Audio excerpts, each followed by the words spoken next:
What an image to start on. Hello and welcome to From Panels to Pictures. This is the movie and TV podcast, I guess, now, from the Comic Crush. I'm your host, Paul, and I am here with Nikki Hracs, who has very kindly joined me again. Hey, guys. How you doing? How you doing, Nikki? Good. How you doing, Paul? Very good, thank you. Just woken up from a nice long nap, which I think is probably the perfect state to talk about this movie in. We are, of course, going to be talking about Justice League, or Zack Snyder's Justice League, as we now call it. Hello to everyone who's listening on the podcast version as well. Thank you again for joining us. I hope you're enjoying these coming out on video and podcast. Drop me a line, let me know what you think and what you'd prefer, if you'd like them just podcast or just video. Before we get into the movie, I have to say, if you like what we do, hit the subscribe button, give us a like, give us a share. Do drop us a comment below, because we will answer those comments. We will talk to you just underneath. And also, just a heads up that you can find details to contact Nikki about any of her art. Because as you probably all know by now, Nikki is an excellent artist. Her art is for sale. If you want to contact her about that, you can do it through Instagram, which we'll have below. And contact us at the Comic Crush as well. You can sort of talk to me on social media about anything you like. Comics, the comic book movies. Give us a shout if you want to give us a comment about any of the shows or anything you do. But we're going to jump right into this now. So, bit of background, 2017 Justice League movie finally drops, but Zack Snyder, having gone through a terrible personal tragedy, had decided to leave the project. From all accounts, he was pretty much done with the movie. However, I think that Warner's wanted to go in a slightly different direction from the one that he had kind of pushed through with Man of Steel and Batman versus Superman, and things like that. And so they hired Joss Whedon to come in and complete the film and do about an hour of reshoots, from the looks of things, and cut the movie down to about 2 hours. But of course, rumors started circulating about an entirely different version of the film. That gained a lot of traction. There was a lot of fan support for seeing Zack Snyder's version get a release and a recut. So last year, Warner's announced that they would release the Zack Snyder version through their HBO Max streaming platform, which then at the time was a very new platform, and still quite is new. And again, a lot of mixed reaction. We'll get into some of the fan stuff, I'm sure. But yeah, now we have the film itself. So, Nikki, you're actually kind of a big fan of the Zack Snyder movies, right? Yeah, and the superhero stuff. When they first came out, they were a little like, I didn't take to them right away. Then, obviously seeing the old Justice League that came out, and then, I was like, let me just keep rewatching these and really just saturate. Sometimes I think it's hard for people to stomach when they go into something not expecting the world to be different. We have the old Supermans that are for that time period, a little hokey, a little slapsticky here and there. And that's fine, because that's how the older comics were. So then you have somebody coming in and it's this dark world. It's just a totally different, well, we could call it multiverse. Yeah. And it's jarring. It's jarring and abrasive when you first watch it. But then, when you just sort of accept it for what it is, you kind of love it for that at the same time, because you're not getting fed the same thing. It's kind of like my argument with Jokers over time. You don't want to see the same Joker over and over and over again. You hire different people to have a different take on it and just appreciate their spin on it, so you're not seeing the same thing over and over again. But yeah, I ended up going back, watching all the first two, the Man of Steel and then the Batman versus Superman one.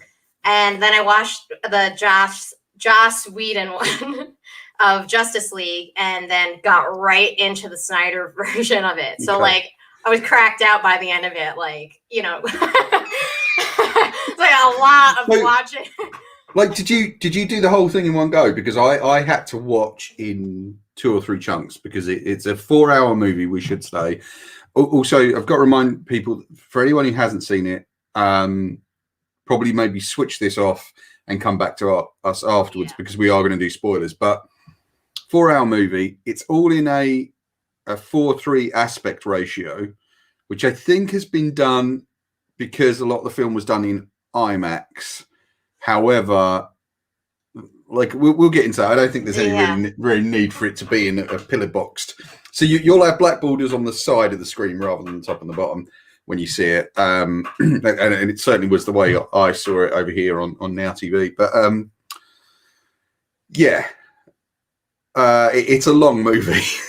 It's long. I had to take a break because after like another 2 hours of watching pieces of the same movie, and like immediately, like as soon as I turn on the Snyder version, and we could jump back to this later. I'll just get to the point. The music already drew me in differently. So like, I'm like, wow, they really like effed with the first one, the first take of this. So then I like took my break after like 2 hours. I'm like, all right, I need to see like the sun for a second. And then I got back in and finished it out. But like, I had to break it solely because I had just watched like 3 movies leading up to that. So, but as far as it, like, there was no drag in it, in my opinion, whatsoever. Okay. So, that's interesting because, like, so the score in the 2017 one is done by Danny Elfman, which is a perfectly good film score. I did prefer the film score in this one, which is Junkie XL, or Tom Holkenberg, as he's credited. He's sometimes called Junkie XL. I don't know why he uses the 2 different ones. I don't know. I never looked into that either. Yeah, he is a kind of protege of Hans Zimmer, which is why they've done a lot of stuff together, and he's credited on a lot of Hans Zimmer albums. But yes, I can see straight away. Yes, that is one major change is the score. I really love the score in this one. For the film itself, now I felt that structurally it's the same movie. Personally speaking, it's the same film, and you do get a lot of the same scenes. Did you feel that way, or did it feel like a completely different film to you? It was night and day. It was like, okay, by the end of this one, the Snyder version, I was like, what the hell? Like, and obviously knowing, you know, what actually happened behind the scenes, it was like, why couldn't they just execute in that direction? Like, why didn't they go with that initial vision for it? Because the Whedon version was so disjointed. If you watch them as a trilogy, which you should, it was so jarring as far as the mood goes. Like, he had the wackiness to it. Like, again, like, we're not making a Tim Burton movie, you know, with the old Batmans, you know, which that was the what's his name? Danny Elfman music was associated with that. So you get like the same like like throughout the whole thing. And it's like, this is not the place for this. It doesn't fit with the initial 2 movie tones. But yeah, this is what like a totally different experience for me, because it really pulled in all that emotion that was going on. There were no like unnecessary like jokes throughout the whole thing, which actually detracts from some of the more meaningful moments in the old version. Like, bawled my eyes out when Superman's mom's coming down the drive and she just like looks at him in the Whedon version. I shit you not, Paul, I cried like a little bitch. Like, so hold on, in the first version. Yeah, in the Whedon version. Okay. This version, it was so like the tone was like so consistent throughout it. I was like, oh wow, that like I didn't cry like a little bitch this time, you know? Like, I mean, like, I really lost it. Like, I had to pause. I was like, yeah. Okay. But But yeah, like, so stuff like that was different. But then the music and the tone in, you know, like in the Whedon version, you had like Aquaman marching down, chugging whiskey, and then hopping into the water with like a WWE theme going on in the background. It's like, what the hell am I watching right now? Do you not feel that you still got a lot of that here, just with slightly different music? Oh, come on. It was the same scene. It was totally different. I'm telling you. I watched them, Paul. I watched them back to back. There is no, like, you can't even compare the two movies. Like, they're totally different. Okay. Somebody totally different. And like, oh, here's the other big one that I'm like really taking this home with. All right. Listen, I didn't mind Wonder Woman in her first movie, but after seeing the last one, I hate her. And then watching her again, I feel so bad. I keep slamming this woman on these podcasts.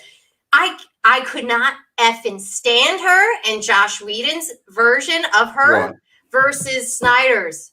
Like, she was so tolerable in comparison because of the music choices and the lines that he chose for her. Like these stupid, I work with children. Oh, let's talk about Steve and like keep like lay it on with Steve. Like, I'm done with effing Steve. I don't want to hear about him ever again. Now, hopefully people will remember that we did the Wonder Woman 84 podcast and video, and we had a slight disagreement, shall we say, over whether or not that was a good movie. Never. Which I fully kind of expect to be, I fully expect history to find me wrong on that one, because the general consensus seems to have been that, it's not really that great a movie. I enjoyed it, but that's just me. Okay, now in terms of, I actually found it to be the same film. Wow. Like there is not, and I don't mean aesthetically, yes, completely different. Mm-hmm. But a lot of the major scenes were the same, except, in the Whedon version, they are shorter. And I'm really sorry to say, blissfully so. I didn't like the Whedon version, by the way. Like, I'm not a fan of it. I think it was an appallingly bad film. And I think the reason for the tonal shift was that Marvel had been kind of racing ahead with their movies, and a lot of those had come out, as being better received than the DC films.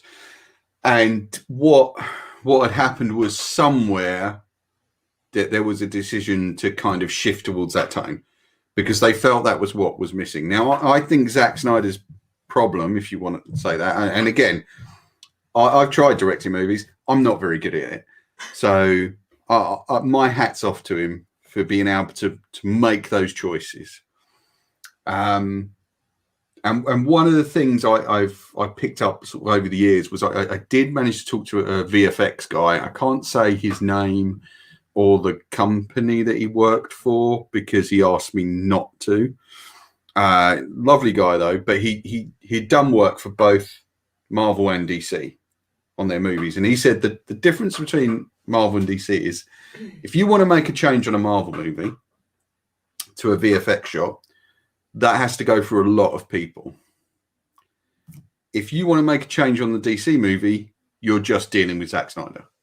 Oh wow! And he will make that decision. But I think somewhere along the line that might have got on DC's nerves. Like, I don't know. Because the thing we've got to remember in all this is, yes, we've had this wonderful fan movement to get this film completed and out there. And I do think that's wonderful. It's lovely to see that passion. I think some of the fans have been a bit harsher than they needed to be towards people that didn't agree with them. However, I felt that a lot of the attitude towards the kind of Zack Snyder fans from, I mean, mainly when you see it on Twitter, it was very sneering and quite patronizing. Oh, wow. I haven't read anything. Like, okay. I caught a smidgen of it, and I just think that the attitude was, you know, how dare you say that he should be allowed to complete his film? The other films have been terrible, and you know what? I didn't like the other movies that he did, the superhero ones at least. Mm-hmm. I'll be honest about that straight up. However, I think he had every right to be able to complete his film in a world where, you know, directors like Ridley Scott, of the 20 films they've done, more than half of those have been recut more than once. I think the Blade Runner, if you go out and buy a Blade Runner box set now, that has 5 different versions of that film. Yeah. 5 different versions. It's crazy, yeah. Yeah. So I don't think there's any major issue with him being able to complete his film. Obviously, a lot of attention has been put on the expense. I think this has cost something like 70 million. I'm not sure that's true, because I've got a feeling he was pretty much done with the film, and he was color grading. And you know, once you're color grading, you're kind of getting into the home stretch, really. So I've got a feeling that there's been a bit of fudge on the figures, really, and maybe some other costs that are attributed with this have been kind of added on. Now, had the attitude of certain people not been so sneering and patronizing, maybe the fans wouldn't have been vicious. And, you know, let's remember they did something really wonderful, which was they went out and they raised money for a suicide prevention foundation in Zack Snyder's daughter's name, because, you know, sadly she lost her life. She took her own life, which is a tragedy. And I'm not attacking him over any of that. I think that's terrible to have to go to, especially as a parent. I've gone way off. Sorry. No. It's all kind of related to the tone of like his movie anyway, you know, and like my initial take on it was, I thought that they didn't want that to be the tone or like reflect in the movies. And like, you know, whereas Marvel's ever like happy-go-lucky with everything, you know, and like kind of like taking DC out of that doom and gloom, you know, that is like really apparent in a lot of these storylines. Yeah. And I think that I like grim and gritty stuff. I think there needs to be a different balance. And if you want to look at a serious movie about superheroes, I think really you can look at DC and just look at the Dark Knight trilogy and look how earnest that stuff is, and how much it takes its characters seriously, and its plot seriously, and its themes seriously. Really importantly, like it's the themes. Yeah. And I think the trouble with Zack Snyder is he gets wrapped up in what he feels the themes should be, and ignores less interesting ones for me. Sorry, I want to hear about more how you feel about it, because I'm babbling away. No. No, I think you bring up a lot of important things. If I'm like talking about the movie as far as being cohesive, like there's just no comparison to me, because like as far as what has been added in Snyder's version is like more backstory on the boxes, how Cyborg got them. Like that was like a big what the F. Like how do these people like have this thing to begin with? And also fun fact, his father, who had, you know, gotten hold of the box, what are they called again? Mother boxes. Mother boxes. Do you realize that he was the same guy in Terminator that Sarah Connor came and blew him away? Yeah, like this guy needs to stay out of the lab, okay, is what needs to go on. My head exploded when that was called to attention. But anyhow, aside from that, like that made sense. Like they kind of like gave you the backstory there. The first version, there was no mention of Darkseid and how the hell you say the other guy's name? Desaad, yeah. Desaad. Yeah, again, like these weren't characters I was really familiar with, but like I loved all those parts, because then it kind of like brought Steppenwolf to a different level too. Like, oh, he has to like report into these people, you know, like, so there's like a lot at stake for him, you know, versus it it brought him finding all these pieces like to a totally different level for me. Okay. So like I think a lot of that stuff was explained more. Although I was very pissed off that they like kept promoting the Joker stuff and then it was only in that little piece at the end, because I was like, where the F is Jared Leto? I want to see him. I want to see him. Because I know everybody hates him, like, because of the Suicide Squad stuff. But, like, again, I appreciate the fact that he went totally different with that. I don't want to see, like, a Jack Nicholson remake. I don't want to see somebody trying to be Heath Ledger, you know? Like, I want somebody's own take on it, you know? And Joaquin Phoenix, like, totally different take on these characters. And I appreciate the fact that, A, it wasn't a bad take. But B, you know, like, he was trying to do something different. Like, this is the manic, like, you can't even, not that you can really reason with Joker, but, like, he's just so psychotic. Like, and I want to see that interaction more. Like, that made Batman vs. Superman, like, that little scene, like, that Batman had, that it was, like, a dream sequence there, like, where Flash, like, pops in. He's like, Lois is the key, you know, like that in the other movie, it tied it back together at the end of the Justice League one. So it wasn't just a random thing.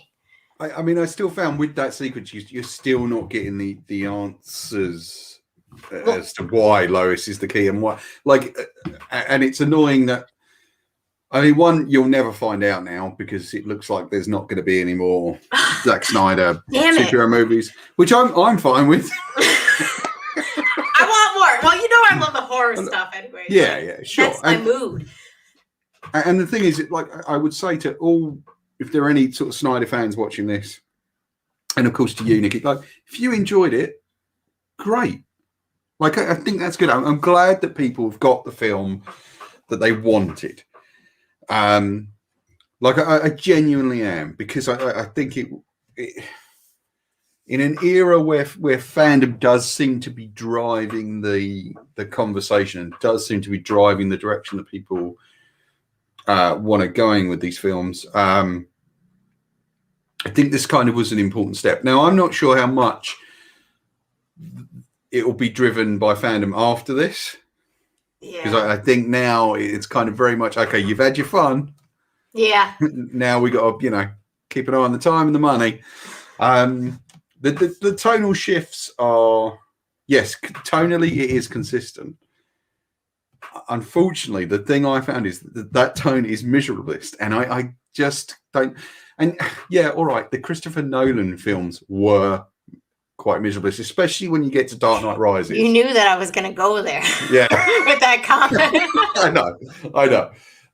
Like, Dark Knight Rises is one of the most miserable big budget films I've ever seen in my life. Yeah. But I feel that it was thematically sound, and that misery came from all the right places. You understood where it was come from. I kind of think with Zack Snyder's stuff, it's just miserable because he likes the tone to be miserable. Like, he seems very Frank Miller obsessed, and he seems obsessed with the most negative aspects of Frank Miller's work, and it's just like, look, I love Dark Knight Returns as well, but like, and I've got to be honest, there are at least 2 or 3 scenes in this movie that are pointless. And the reason they're pointless is because they don't advance character. They don't tell you anything about the character.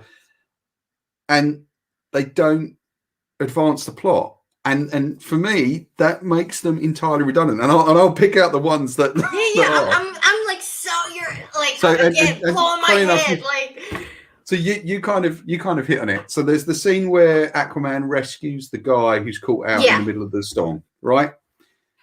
And then buggers off back into the ocean, smashes his whiskey bottle, pollutes the ocean. That's nice, cool. Cheers for that, Aquaman.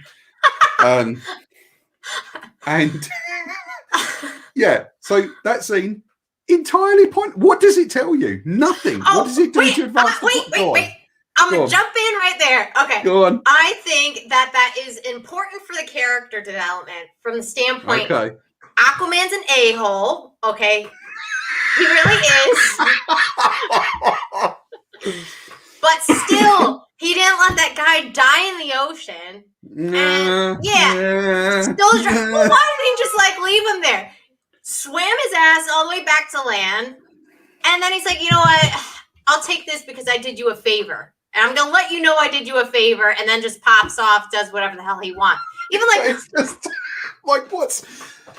but he's a good guy, but he's like annoying or like an asshole at the same time. Like he struggles with being fully good.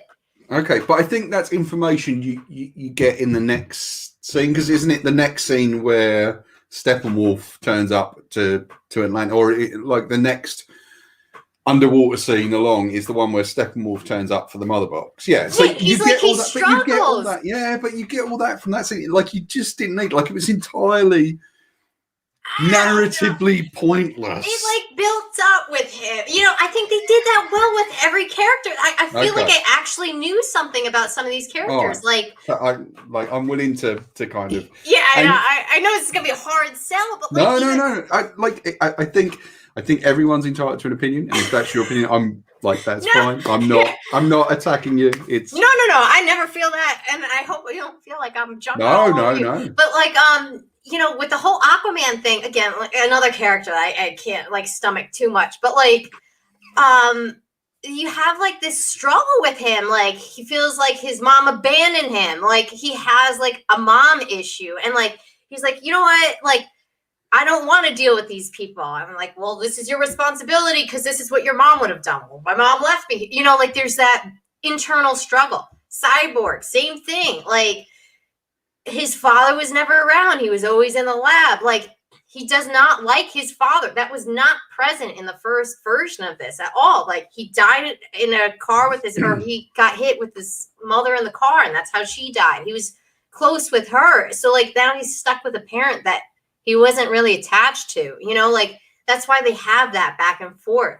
Who else? Flash, you know, like his father was wrongly charged for what was going on. You have like this guy with all this potential that's like holding himself back for whatever reason, you know, and you see him with like the dead end job, you know, struggle. And there was just so much more. Sure, but again, that was another scene I found narratively pointless. The whole kind of the car crash sequence was entirely pointless because all it seems to tell you is that yes, he's struggling to find a job, and they could have done that. They could have been over with that in less than 2 minutes. Instead, what you get is this massively long special effects sequence where the woman who I guess will one day be revealed to be Iris West, who becomes his wife, is in a car accident. It's just like, look, you don't need all this. It's just fat. Just trim that fat because you just don't need it. It's not driving the plot forward. Didn't make you connect with them anymore. No, like I thought it was great. Like this guy's like being held back in quote unquote life, but he has like the potential to do these like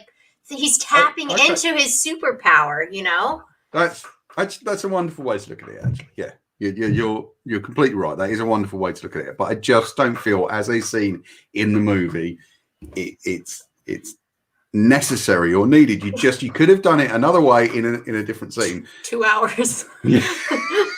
Yeah. I could see your point with like these are the parts that could have maybe like been trimmed down. Yeah, you know, like they're just not like.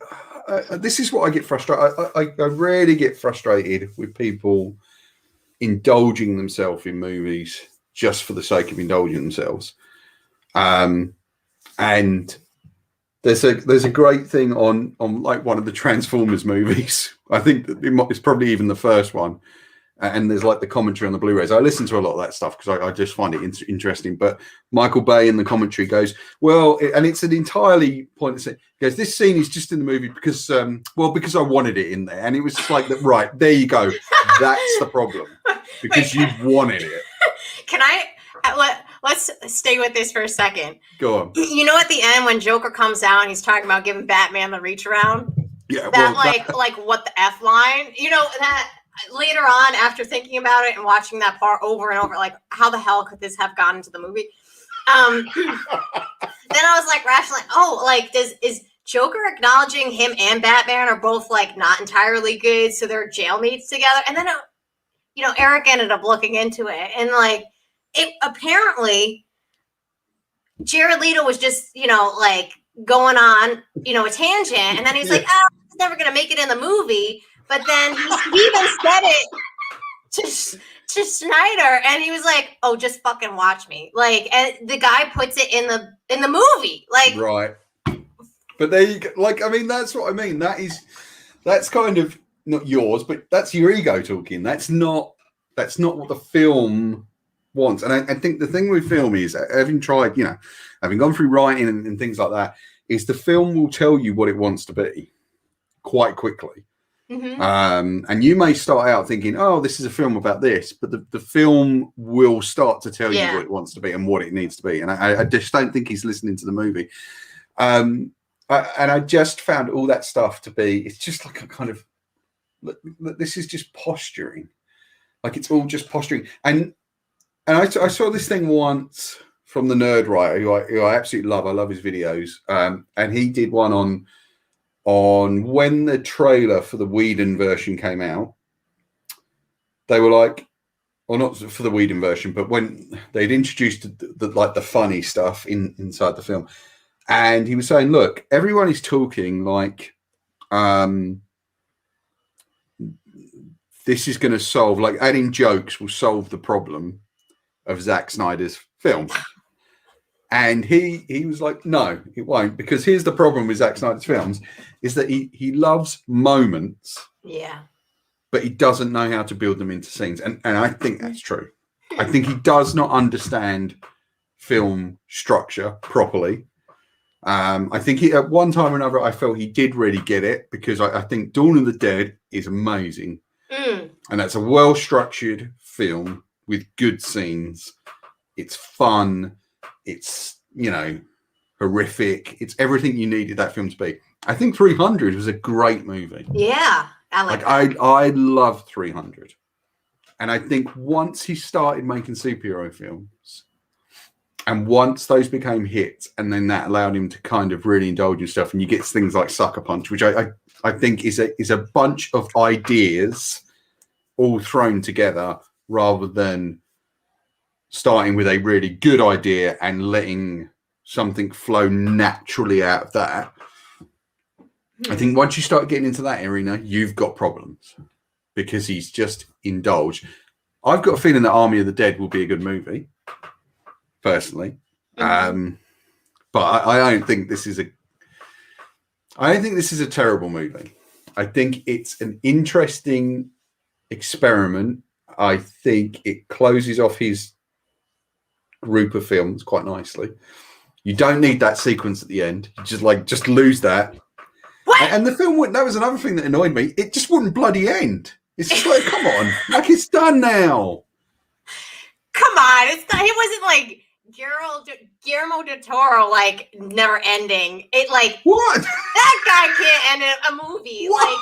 Like, yeah, and like again, big horror fans like could have ended it like 3 times before. Everything that was in this movie, I thought was appropriate. That satisfied my like what the F moment in Batman vs Superman. Like that scene with them, like, also, like, I guess we won't get into this now. Slade Wilson, like, I never connected the dots. That looks like what the F? So okay, I don't. Do you know the history of this stuff? I really don't. Yeah. Right. So Slade Wilson. God, now I've forgotten the name of the character that he plays. That he is. But anyway, Dead Shot. Is it Deadshot is Will Smith's character in Suicide Squad. Deathstroke. Sorry. Deathstroke. Yeah. Sorry, Deathstroke the Terminator. Right. So Slade Wilson came first. Really? Yes. He is from the Teen Titans, I believe. Way back in the early 80s. So there's God, I'm having to go back into my comics brain now, and I can't do it. So there's a storyline that Slade Wilson emerges from in the Teen Titans, and he's a long time Teen Titans and then by extension Batman nemesis. Marvel then did, and it's done as a joke, like it is done as a joke. They did Wade Wilson. Yeah. Which is Deadpool, which is like and my heart, is, and it is kind of, they are effectively very similar characters, and just like, I think DC then returned the favor a few years back in Harley Quinn, where they created a character called Red Tool, which is meant to be a play, so it is that there is a lot of that in comics. I mean, you've only got to look at Swamp Thing and Man Thing, which I really gotta go and like look into this a little more, But that comes from that, and of course the scene that they're doing that in the Whedon version was, we should start a little team of our own. That's the Legion of Doom, basically. So that's where that stuff all comes from. But again, my memory is hazy because I started comics in the late 80s and just read forwards. I didn't necessarily go back to a lot of stuff. But I just found this movie really kind of, I enjoyed it a lot more than the original version. Oh, that's, I must say, and I think, from the sound of it, you did too. And I think that I'm glad that he got to do it. Yeah, me too. But I'm still not satisfied that it's going to be it's a great movie. Like, I just think it's not all there. But yeah, no, please give me more. I think the points you brought up are really. I got notes. Oh, you know what's funny about my notepad that I wrote in? I've had this for like upwards of 20 years. Like, it's ridiculous. Yeah, I'm not even kidding. I found it. I was like, oh, I got to show this to Paul. He'll appreciate it's Wonder Woman. I love it. Did you not think though that some of those?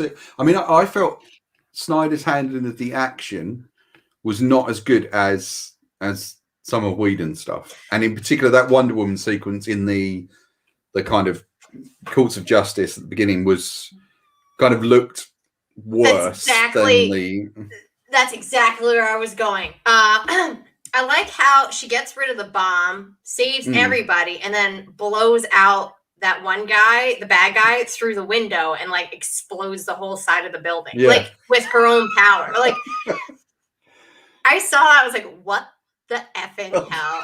Like, you literally flew it out, let it explode everywhere, and like nobody got hurt, nobody got injured. There was no like shrapnel anywhere. And then you literally go back in where all the hostages are and blow this guy out a window. Like, what the hell kind of logic was that? That was like the one thing that really just didn't make sense to me at all. Otherwise, I really liked it. I'm like looking back at my notes now, like, oh, I liked seeing more of the Flash stuff too, and like explaining that I might have missed it in the first one. It wasn't as like beat you over the head with it, but like his ability to adjust the time. Yeah. So that I thought like really explained those, segments where Batman was having the flash forward to maybe a multiverse and stuff like that. And I think that like, calls into the comics a little bit nicer, again, like something that we don't see. Like in the other movies, you're just watching a Batman movie. You're just watching the characters. This is like, oh wait, you could be watching this movie and you could be watching like a parallel universe or something else going on. I thought it was fun for being as like the tone.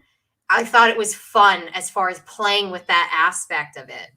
Okay, that's interesting, because I feel that because his tone is quite dour and serious, that's what puts me off a bit. Although I've said it before, I actually quite like sad movies that are sort of painted up as summer blockbusters. I think it's always quite subversive when you can do that. But I think that it's just his overall kind of tone, and I don't necessarily agree about the kind of Randian worldview that everyone thinks he's got, and I'm not sure that's actually present in the film. Because of some of the more emotional stuff. And I feel like kind of he's trying to add weight, emotional weight, to scenes that normally just wouldn't have them. And I wonder if maybe actually what he should do is embrace the fun and action a bit more of a scene, and stop trying to add emotional weight. Stop putting Nick Cave on the soundtrack. Stop putting, because that drove me mad as well. Like the songs were beautiful, but it's just like, look, I don't really need Song to the Siren played, which is one of my favorite songs. And you know, interestingly enough, Song to the Siren is a song that compares love to a ship tossed at sea. Wouldn't have that been better in any of the Aquaman scenes, rather than say in the Flash, the distinctly landlocked Flash scene? So like that kind of drove me mad. The songs are beautiful. Oh, 100%. I think that calls into what you were saying before, though. Like as far as catering to his own needs. Yeah, and it's about his kind of, I'll add weight to this by kind of playing this sad mood. And it's just like, look, please stop. I get it. Lois Lane is sad because Superman's died. I get it. You don't need to fucking play this song. I mean, sorry, go on. However, I think you know where I'm going. She was not as obnoxious as Wonder Woman, constantly bringing up Steve.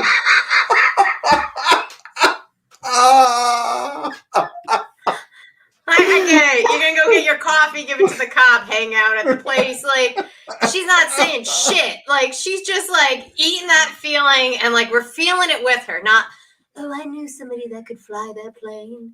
I once knew somebody that, it's like, shut up about this guy already. You knew him for like 2 weeks. I think it's Sorry, I didn't mean to derail that. I don't know. I just find your hatred of Wonder Woman just superb. Like, I love it. You're like, it was like a Wonder Woman. Yeah. Look, I wrote this in. Yeah, I mean, it's interesting. I mean, the thing is, you do lose a couple of nice scenes because, from the Whedon cut to this cut. Principally, and this is going to upset you because it upsets everyone when I say this, but so I actually think the first version of Justice League had the one of the best scenes I've seen in a superhero movie, but done really badly. Okay. Which was the opening sequence where Superman is talking to the little kids and they're filming it on his mobile phone, which has the face stuff, the really piss poor kind of CGI surgery they did. That's terrible. But the actual content of the scene itself, where the little kids ask him, "Oh, what is it what's the thing that you really love about Earth?" And you see him kind of look away and he's kind of wistful, and you can tell he's thinking about Lois Lane. I thought that was beautiful. Like, I genuinely thought it was absolutely beautiful. So you lose that. And I would have liked to have seen that scene redone without the crappy face. Yeah. I 100% agree. Yeah, and also the you lose the kind of funniest scene, I think, which is Aquaman sitting on the lasso of truth. Yeah, which is a great scene, and it just like I'm really sad that that's not in there, because that I felt that actually spoke more to the character than any other kind of the tossing the whiskey bottle and all this kind of macho bullshit that he kind of does. It's just like, well, that was in the Whedon version. Yeah, but that's what I mean. Well, I mean, But what I'm saying is that scene with the lasso where he actually addresses his fears and kind of said more about his character than any of those other things did. Oh yeah. And I think that it kind of really needed to be addressed a bit more. I don't know, with less posturing. Like, I hate posturing in films. I sat and watched that bloody Hobbs and Shaw the other day as well. You remember I messaged you about that. And it just like that is full of, you know, men staring longingly at each other while they flex and pose and talk about how tough they are. And it's just like, just get a room. Just get a room. Yeah, I can't stand do you know what? I would love to see a gay action film. Because, I would too, yeah. Because it's just like, just get over this now. Get over it now. I mean, I like kind of the tough guy vigilante stuff as much as anybody. I get a kick out of it. But I think there is a certain amount of, I don't know. It's like a lot of bald people posturing at each other. Yeah. I just can't stand it. It just drives me mad. Yeah. Yeah, but like even the Aquaman stuff, I love those parts, or even the one that they cut out, or I guess it wasn't part of it, was when Superman like looks like he's about to lose his shit, and like they're all looking at him on the other side, and then Aquaman's just, he's not okay, you know, like that was like, I died laughing because it broke that tension, but it's like, oh, they're about to get rocked right now, and like this guy's afraid, you know, like there's just dynamic. There's a level of yeah, you know what I mean? Okay, yeah, I see where you're going. Well, my problem with that stuff is the like the use of powers is not imaginative. Like, it just isn't. You know, there's no point in the film where Batman, creature of the night, man who can hide anywhere in shadows from anyone, is stealthy. There's no point where Superman uses his heat vision interestingly, or his super strength interestingly. Aquaman could literally change the flow of, I'm pretty sure, canonically to the comics, can change the flow of the water through your body. And it's just like, at no stage is that like there's no interest. It's just smack, smack, smack, smack, yeah. Boom. Great big bloody machine. Here we go. Militarized machine. Great. And it's just like do something different. You want to see something it's different. Mad, yeah. Like, although I will say I did enjoy seeing Batman drop the F-bomb, which I remember after I dropped the F-bomb before. And Superman just like, I'm gonna murder everyone. Like, yeah. It's just time for me to murder everyone. I enjoyed seeing that aspect of it, like, oh, well, I can't kill I can't kill these people, like, because that would be the wrong thing to do. It's like, F it, let's just kill these people. They murder everybody. Yeah, I don't know. It's kind of, I have so many mixed feelings about it. I still think, yes, it's great that he got to do it, and I'm glad that people liked it. It's not for me. And I think I've just come to, and that's the thing is you necessarily can't sit there and scream about these things. I've just spent half an hour screaming about these things, but I think the thing is to just kind of go, hey, you know what, this isn't for me, and walk away. I hope there won't be any more of these now. I am kind of done with this version. Although, let's face it, if there are more of these, I'll go see it because I hate myself and. I'll still watch it. Yeah. Well, I have to, unfortunately. But I'm glad he got to make his film, and I am curious to see what he will do next. Like, I'd love to see what Army of the Dead is going to be like, and I'm crossing my fingers that I'm going to enjoy it. Yeah, because that's all you can do, and I'm sure you get this as well when you sit down to watch a movie or a show. What you want is there's a critic called Kenneth Turan who most famously berated Titanic and called the ire of James Cameron because of it. But Kenneth Turan said that when he goes into a movie, the sentence that goes through his mind is boy, I hope this is good. And it's just like, yeah, okay. And I think for a lot of people, this will be, they'll get that, yeah, this was good. And I'm glad they do. However, it does not ignore the fundamental flaws in filmmaking that are inherent in the film. It's a better version than the Joss Whedon movie for me. And I think you're right. I think they should have maybe cut the movie down and maybe shot a couple of bridging scenes to cover those cuts, but largely gone with his vision in the first place, with Snyder's vision. And you would have had a much less compromised film going out there. And the music. Like, what? I still that I think that's the biggest thing. I think if you would have changed the music in the first one, it would have been a totally different movie. I don't understand why that needed to be done. Like, why wouldn't you keep the same guy on the project?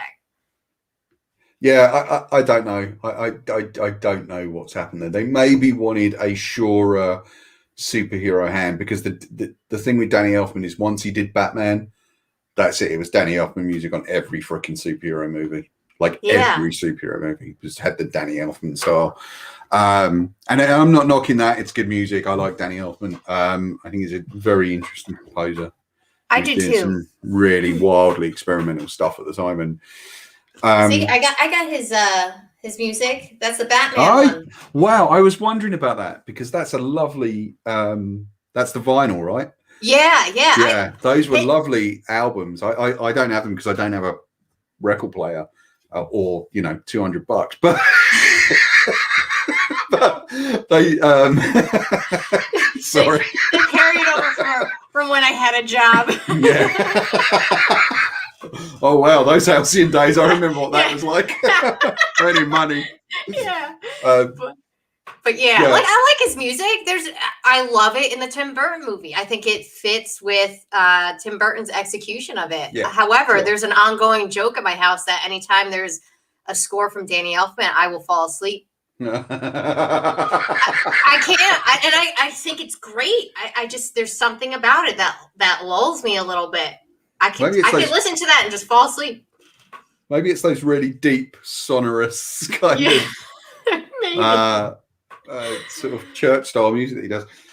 Nikki, I'm really sorry, because I feel like we have now had a compromised cut of this podcast, because we are now we kind of ran over schedule, because we were kind of behind schedule before, and I've got to go and jump on another one of these, but for Falcon and the Winter Soldier episode 2 with Liz.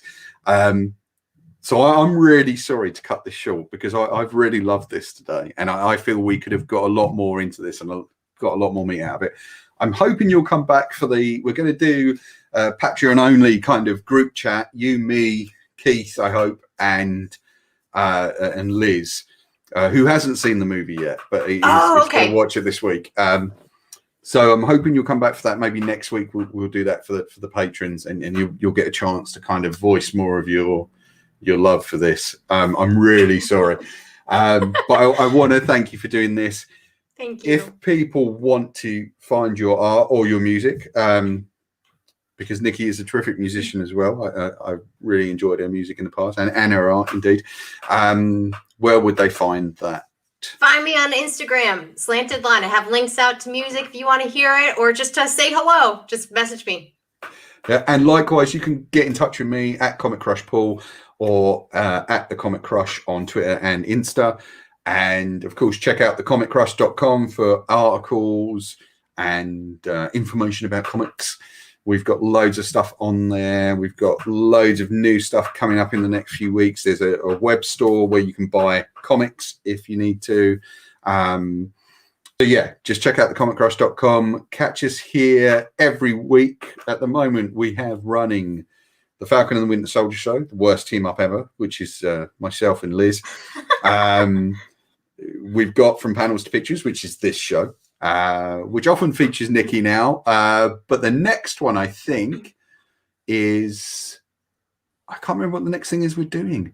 I think it's Jupiter's Legacy, which is a Mark Miller thing, and I don't know who's going to come on and co-host that with me, so we can talk about that.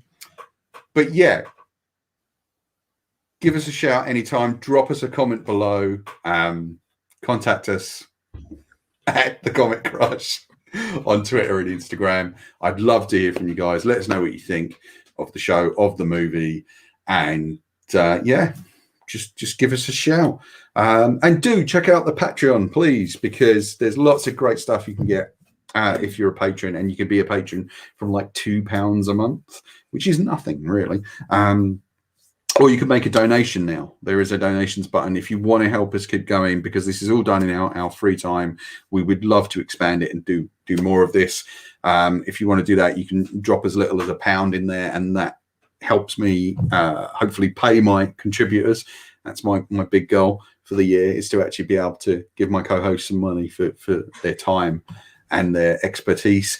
And yeah, you can do that all on the thecomiccrush.com. Thanks very much, Nikki. Thanks, Paul. Goodbye. Thanks, and Bye. we'll see you again soon. Sounds good. Bye. Bye.